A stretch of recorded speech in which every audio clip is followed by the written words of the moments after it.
As Ernest Hemingway noted, the world breaks everyone, and afterward, many are stronger in the broken places. But my question is, why isn't everyone? To me, it comes down to the strategies that you use. There really isn't anything objectively good or bad. There isn't anything that happens to you that can't be overcome. There isn't anything that could happen to you, anything that when you turn inward, you can't find a reason to overcome. You can't find a way to put those pieces back together, and that becomes your job. It becomes literally up to you whether you're going to sit and wallow and woe is me, because what happened, happened, and there's no way to take it back. But how you respond, what you bring to that table, whether you meet fire with fire, whether you meet that adversity with falling apart, becoming weaker in the areas that broke, or you bind them and mend them, and it becomes like a weld that literally makes you stronger, is a choice. And it's a choice only you get to make. But as Stephen Hawking said, when you complain, nobody wants to help you.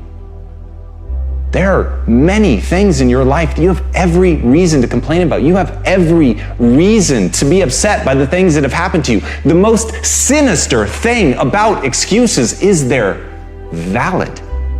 There's a million reasons why you should be able to give up. There's a million reasons why you shouldn't need to try. That thing that broke you, you should be allowed to just sit on the ground. And here's the thing, that's your right. You have every reason to do it. And maybe people won't even think less of you. But here's the truth. You either become weaker or stronger in the places that broke, and that's a choice of how you react moving forward.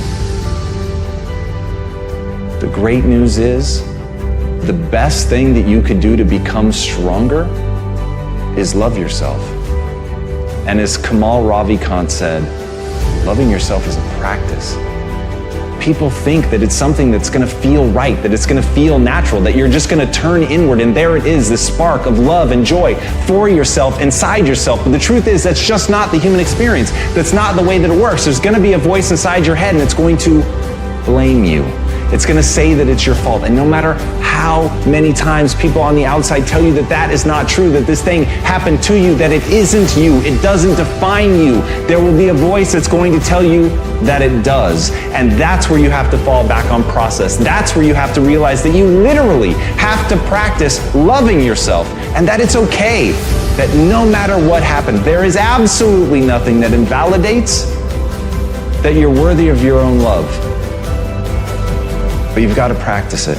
You've got to be willing to do it. You've got to be willing to put in the reps. You've got to know that it's not going to feel right, but you've got to know on the other side of that is a vision of your life where you actually do love yourself.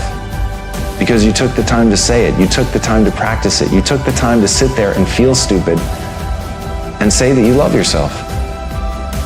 And sometimes just putting in the work is what you need to do to get strong. So put in the work.